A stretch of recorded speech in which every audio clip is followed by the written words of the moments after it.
things. A couple weeks ago, it's crazy, it's been a couple weeks ago, it's going by fast, but we had a former student try to enter the campuses at the Hardin Valley campuses. Went through again, former student, was able to be admitted into the high school or the academy, and also able to be admitted into the elementary school, not the middle school. For us, looking at those things again, it's made us kind of go back and try to look through things anytime we have an incident like that to kind of see what's taken place, and for us to go back and review our protocols and our expectations of what happens in those situations. You know, I want to say first of all, you know, safety is extremely important to us. We have 91 campuses. We have a large security team that works for Knox County Schools. We have great partnerships with our law enforcement, and that's not just the Sheriff's Department and KPD. That's, you know, Homeland Security, that's FBI, that's Secret Service, all these folks that we work with all the time. And we work hard on that, and we're constantly trying to be better at that. So I want to say that's our number one concern. And you know, what happened is not acceptable. That's not what we would expect to happen on any of our campuses, and that is why I asked out of my office that we do a review of the events that happened that day and looking at those things. But kind of in a nutshell, it was a former student who came in and was able to come onto 2 of the campuses and not on the middle school. What have those conversations been like with, I guess, the Hardin Valley Academy and elementary after this happens? You've probably seen the tape, you've looked into all of this. What are those conversations like with staff to avoid this from happening again? Yeah, I mean, that's our number one, and we always want to get better. We always want to, we understand this has caused a lot of anxiety to families and staff when those things happen. I would say, you know, probably one of the biggest takeaways that you can never relax, and I would say, when you think about familiarity, there's a lot of people, we want schools to be a place where people want to come to. We want to encourage former students to come back. I mean, that's nice that they have relationships with staff, right? We have homeroom parents that come in. We have volunteers that come in. Like, all those things are important. But what we have to realize, probably my biggest takeaway, is we can't ever let familiarity let our guard down and think that, okay, well, this is okay. There's still protocols and procedures that have to be followed.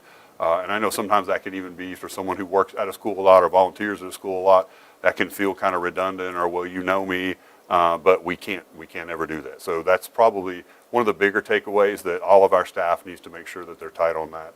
I think that's one takeaway from it. I think the need to continue, we do drill, we do go through those processes, but we need to make sure that we're giving good feedback across all of our schools as those happen, not just are they happening, but we need to make sure we're taking deep looks as those happen according to state law, and giving feedback above and beyond what it means just to have compliance when it comes to that. I think that we've looked to in these campuses, and for people even who are well-intended who come visit, we need to make sure our signage is good, to make sure people are directed to the right places to do the right thing. So on both of those campuses, we'll be looking at that. There also, for us, are some things that we've looked at just on our internal communications, timelines of that, thresholds for information to be shared. That's important for us. We need to be making sure that our communication is following the protocols that we need them to follow. So, you know, we're a really large district, 60,000 students, 91 campuses, and it's real important when you're that large that you have communication happening in real time so that the right things can happen. So I would say those are our biggest ones, kind of takeaways right now. And really going to take a lot of kind of retraining, especially in those 2 areas. Not that they haven't; they've been trained. We have, you know, all that has happened. But when an incident like this happens, obviously there were some letdowns and some protocols, and we need to make sure that it doesn't happen again. What did communication look like from staff members to administration and law enforcement, and then to students and parents? What did that process look like? Yeah, it's a great question too. I mean, I think that's, you know, communicating with parents and with the community at large anytime something happens is very important for us. You know, we've said before, what we want to make sure that we don't let speed come in the way of accuracy. We want to make sure what we're saying to people, we know how information spreads. We also know that, you know, in a social media world, there's a lot of people who have other experiences from that, and they're getting that out there too. So timeliness is important, but we also want to make sure accuracy is there. There were some communication from the principal level from both of those schools, which would be our first line of that communication. This was a very fluid situation over the course of the week, that new information was coming at different times. I'll just step back and tell you this. again, can't say enough about our law enforcement partners and what they do. They were great in this situation as well.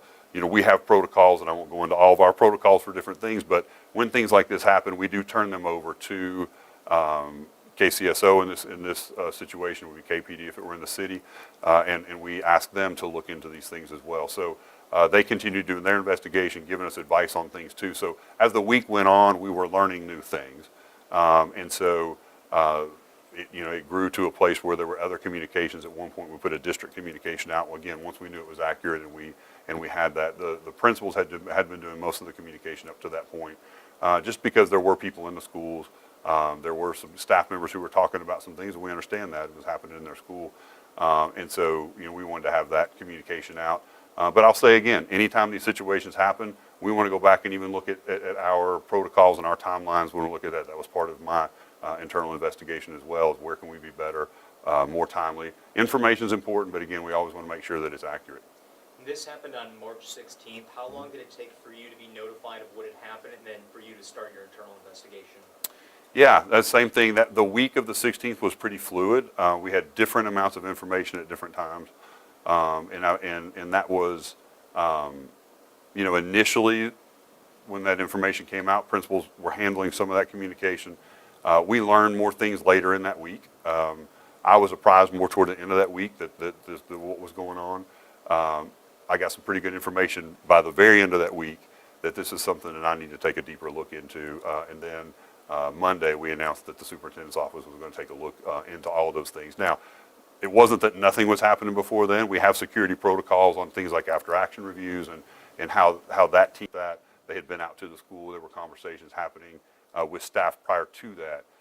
But mine was a bigger, the superintendent's office needed to take a look at the whole thing from 20,000 feet and go back through all of the pieces and when we knew what and when things were communicated, accuracies of protocol follows, that sort of thing. But it wasn't that nothing was happening that week. The regular protocols that our security team does when something like this happens were all in place for that week. It was just that our office got more involved by the end of the week and then realized we needed to do a little closer audit at that point. We've talked to parents about this, and they really say that they just want accountability from KCS. How can you assure them that you're going to be accountable for this one? Yeah, I mean, I think I agree with them, right? That's part of what my job is, and our job is when there are breakdowns in protocols to make sure that doesn't happen. And I've talked about a few things that we're going to do forward to try to make those improvements, where it's signage, improved communication. Training is extremely important. Accuracy of that training, follow-up and feedback from those trainings, those are very important for us as well.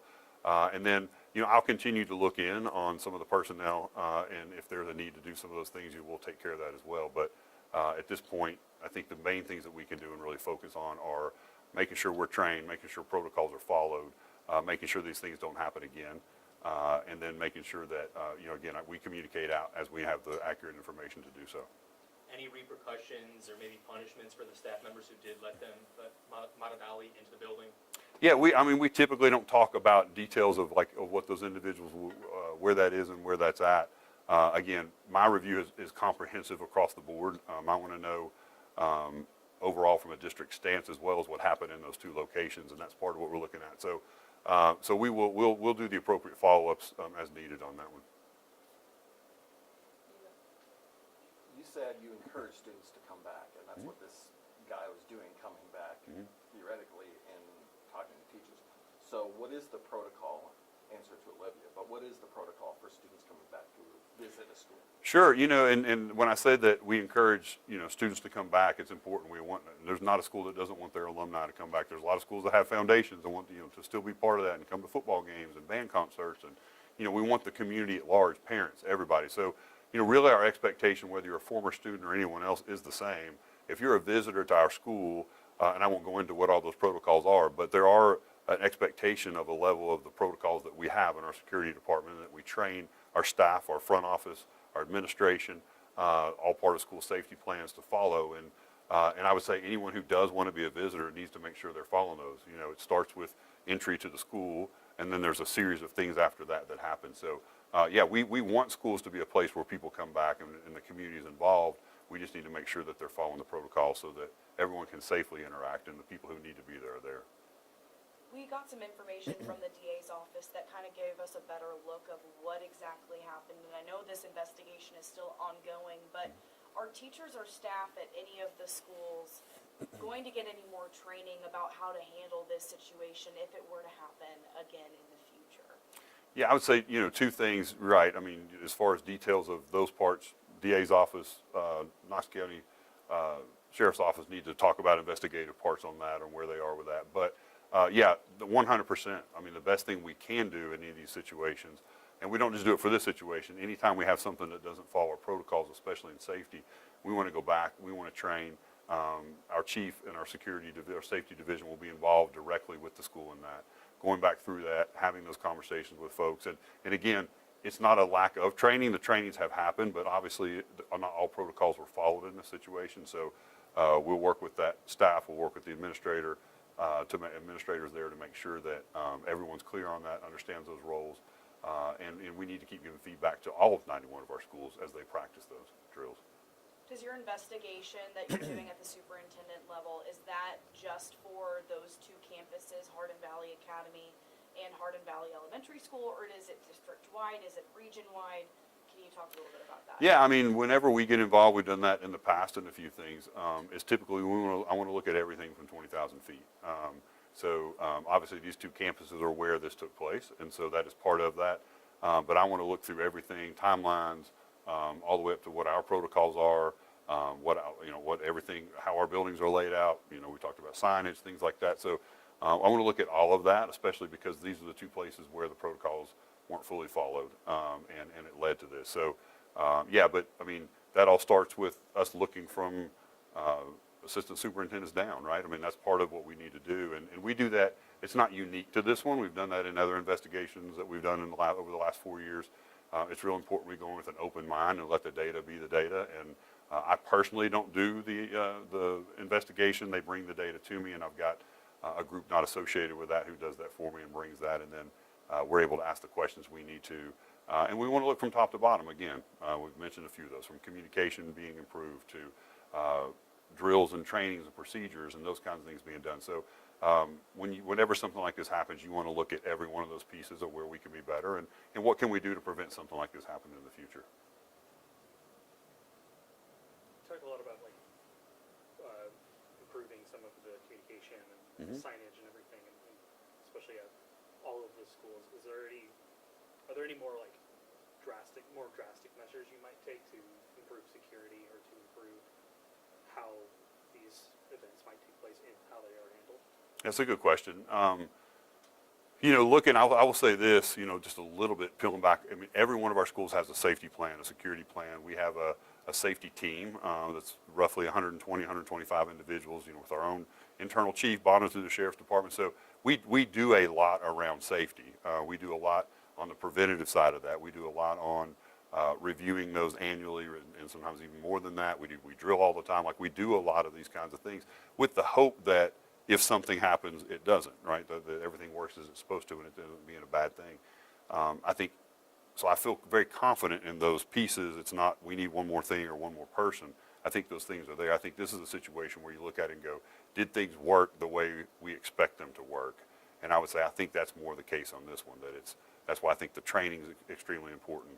I don't think it was a breakdown or a lack of in this situation that one more thing would have made a difference. I think it's one of those that we want to look at and say we want to make sure the processes we do have in place are being followed across the board, and make sure that people are trained up and that they're aware. And we'll definitely use this situation to grow and get better. We've also heard from parents as well that this is a little bit of a scary situation. Could have been worse, but it still can be scary for some Sure. families in Hardin Valley. So how are you going to assure them that KCS schools are safe to go into and learn from? Yeah, that's great. And I'll say, first of all, I totally understand that. I mean, as a parent who both daughters went through Knox County schools, I understand how that would feel, to hear this. And this isn't acceptable. I've said that. And that's why we're taking it serious to try to do everything we can to keep it from happening again. I would say, our schools are very safe. When you just look at the energy and the time and the personnel and the dollars that we put in. And we're constantly improving with new kinds of software and new things to make our campuses even safer. So we've been very committed to that. The board's been very committed to that. So none of that changes because this happened. I really think going back to this one, it's again, not a lack of or we need more. It's more about making sure that we're practiced and trained and everyone's doing the roles that they need to do on a daily basis. And we were fortunate in this situation that kids were safe and things worked out. But we don't want to rely on being fortunate or lucky. We want to make sure that our processes and protocols are in place, that we know we were in charge of making that not happen. Is there any general timeline we can expect for when to see results and conclusions regarding this situation? And Yeah. training? I think you'll start seeing those pretty immediate. I know our team have been out on the ground. Some of the training will be working with the administration in those schools about, we're not going to disrupt instructional time for that, but as soon as we can get those kinds of things to happen, and then again, some of this you may not see that are behind the scenes things that we're talking about improved communications and timelines and expectations on that side too. So. The signage will obviously be visible and some of those kinds of things, but I don't want people to think just because they just see signs that's it. There will still be this is more about processes and protocols for us and making sure that this is a place we have a very small margin of error, and so we're going to try to tighten that down and make sure that we have that accountability and that we have those processes in so that people know what to do. Thank you, Superintendent. All right, thank you guys. Thanks for coming in. We appreciate what you guys do to help us get the information out.